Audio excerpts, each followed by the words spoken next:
और जब इस्लाम में दुआ मांगी जाती है तो दोनों हाथ से, दाएं हाथ से अभय मुद्रा दिखाई देता है। उसके बाद गुरु नानक जी की ओर चलते हैं।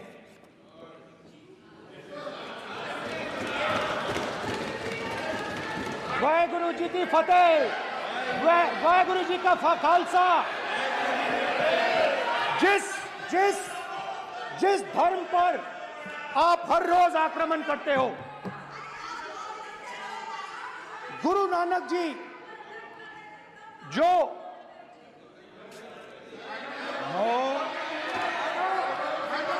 प्लीज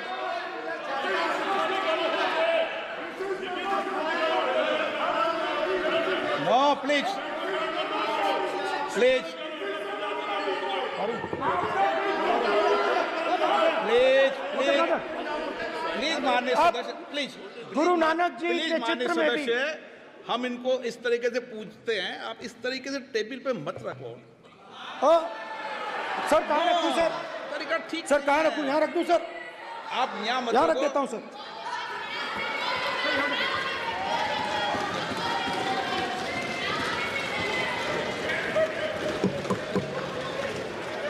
सर गुरु नानक जी के चित्र में भी आपको अभय मुद्रा दिखाई देगा। गुरु नानक जी भी कहते हैं कि डरो मत, डराओ मत।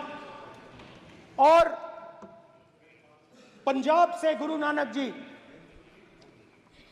मेक्का तक गए, थाईलैंड तक गए, अफगानिस्तान गए, श्रीलंका गए, किसी से हिंसा नहीं की, अहिंसा की बात की, सत्य की बात की, और किसी को उन्होंने अपनी जिंदगी में नहीं डराया। उसके बाद जीसस क्राइस्ट की इमेज देखिए, उसमें भी आपको अभय मुद्रा दिखाई देगा। जीसस क्राइस्ट की इमेज में भी अभय मुद्रा, डरो मत, डराओ मत। और जीसस क्राइस्ट ने कहा कि अगर आपको कोई थप्पड़ मारता है तो दूसरा गाल दिखा दो। उसके बाद बुद्ध भगवान, अभय मुद्रा।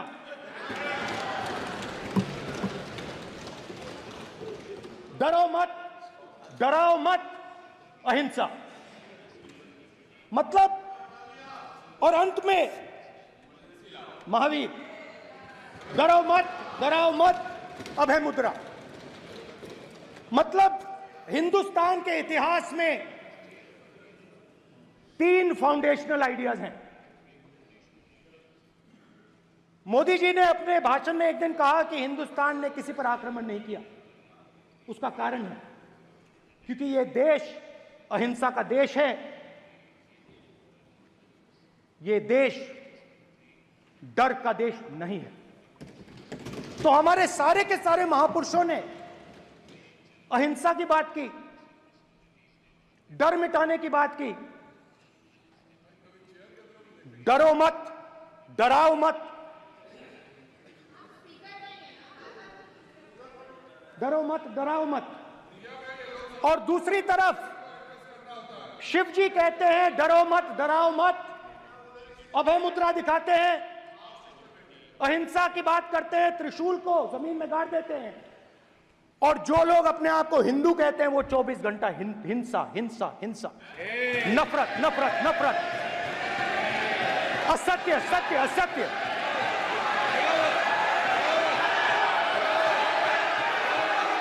आप हिंदू हो ही नहीं।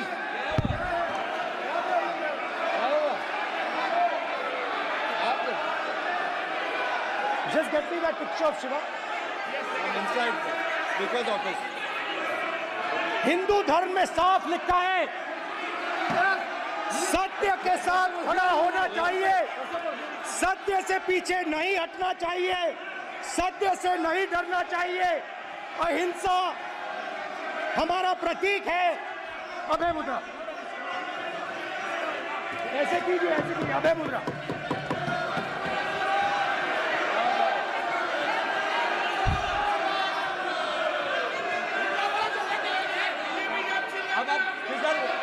नहीं आएगा।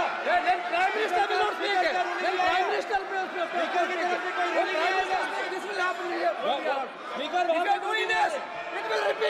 भाई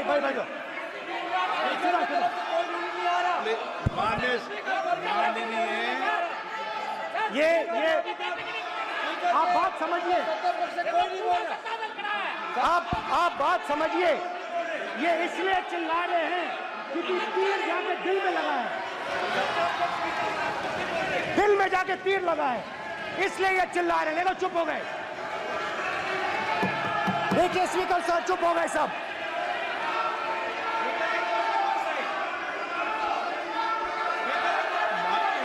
एक मिनट।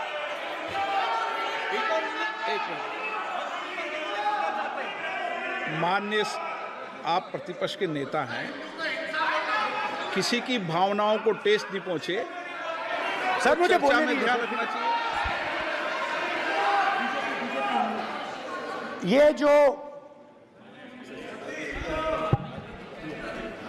ये विषय बहुत गंभीर है। पूरे हिंदू समाज को हिंसक कहना ये गंभीर विषय है। बीजेपी को आपको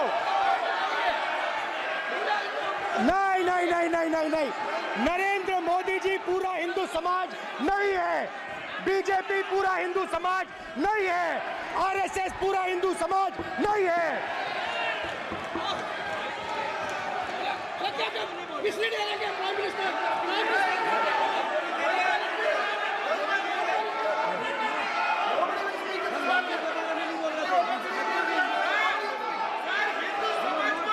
भूपेंद्र यादव जी, ये ठेका नहीं है बीजेपी का। भूपेंद्र यादव जी बोलना चाहते हैं आप? ये सब हिंदू हैं यहाँ पे, ये सब हिंदू हैं। माननीय अध्यक्ष जी, प्रतिपक्ष के नेता आज पहली बार इस सदन को संबोधित कर रहे हैं। मैं दो नियम, रूल 349 और रूल 352 के संबंध में आपका ध्यान आकर्षित करना चाहता हूं। सबसे पहले तो प्रतिपक्ष के नेता को बोलने का तरीका आना चाहिए। 349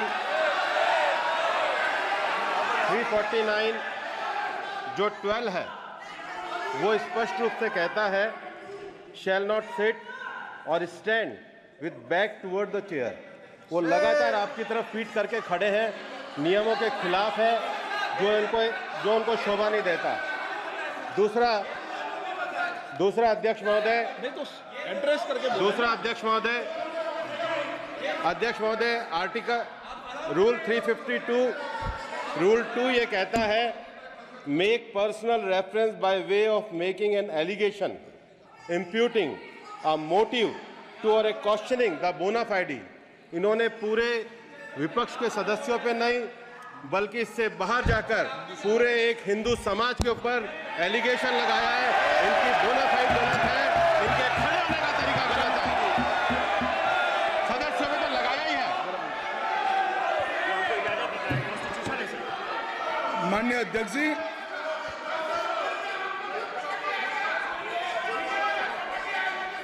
गृह मंत्री जी, नो आप डिबेट में गृह मंत्री जी।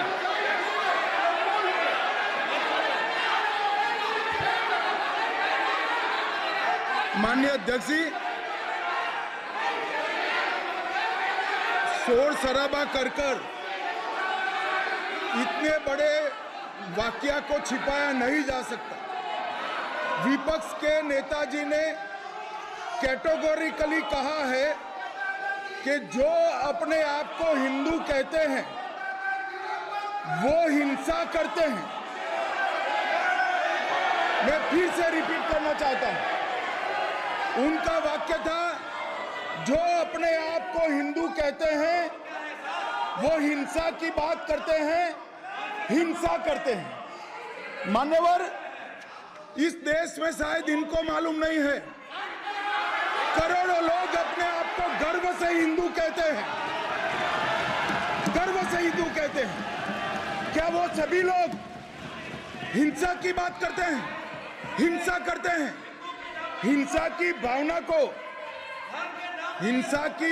को किसी धर्म के साथ जोड़ना, और ये सदन में और संवैधानिक पद पर बैठे हुए व्यक्ति ने, मैं मानता हूं मान्यवर, उन्होंने इसकी माफी मांगनी चाहिए। मान्यवर, मैं उनको एक गुजारिश भी करना चाहता हूं कि इस्लाम में अभय मुद्रा, इस पर इस्लाम के विद्वानों का मत एक बार वो ले ले। गुरु नानक साहब की अभय मुद्रा पर SGPC का मत वो ले ले। और मान्यवर, अभय की बात तो इनको करने का कोई अधिकार नहीं है। आपातकाल में पूरे देश को इन्होंने भयभीत करा, लाखों लोगों को जेल में डाला, और आतंक, वैचारिक आतंक अगर कभी था, वैचारिक आतंक कभी था तो आपातकाल के वक्त था। और मान्यवर, दिल्ली में दिन दहाड़े हजारों सिख भाइयों का कत्लेआम उनके शासन में हुआ। आज वो भय की बात कर रहे हैं। मान्यवर, मेरा आपसे आग्रह है कि श्री राहुल गांधी, नेता प्रतिपक्ष, पहला भाषण होने के बावजूद माफी मांगनी चाहिए, न केवल सदन, पूरे देश की माफी मांगनी चाहिए।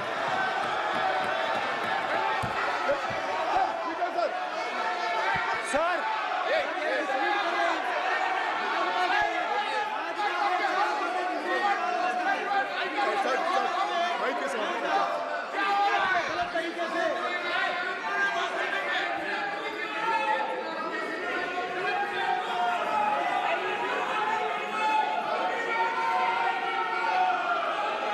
Speaker sir,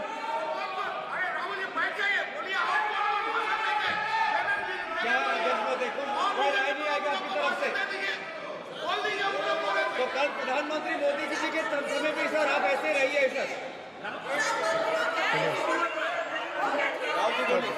I'm not going to speak until they're quiet.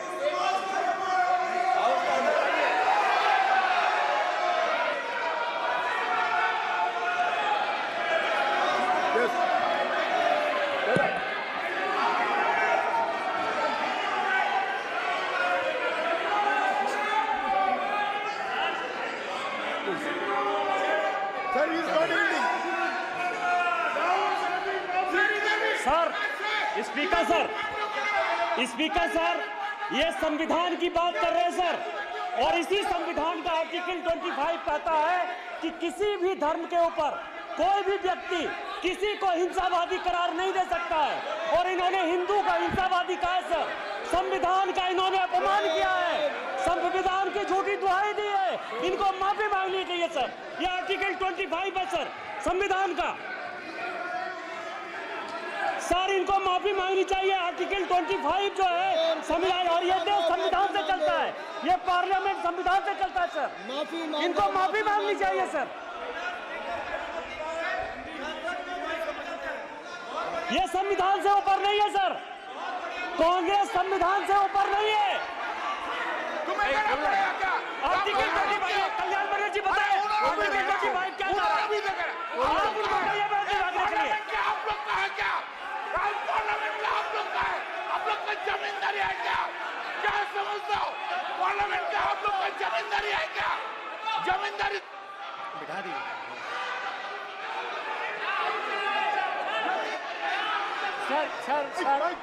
Sir, speaker sir, माने प्लीज एक मिनट देता हूं मैं आपको। हिंदू धर्म कहता है, एक मिनट प्लीज, माने सदस्य प्लीज, मान्य प्लीज एक मिनट प्लीज। माननीय सदस्यगण, ये सदन की एक मिनट मैं दूंगा, अलाउ करूंगा आपको। माननीय सदस्यगण, इस सदन की एक गरिमा रही है और हमें संवाद चर्चा करते समय इस सदन की गरिमा को रखना चाहिए, और ऐसी कोई भी आपत्तिजनक बात जो पूरे समाज के पर विषय हो, कम से कम प्रतिपक्ष के नेता को बोलते समय ध्यान रखना चाहिए। मैं इसको सीरियस तरीके से देखूं।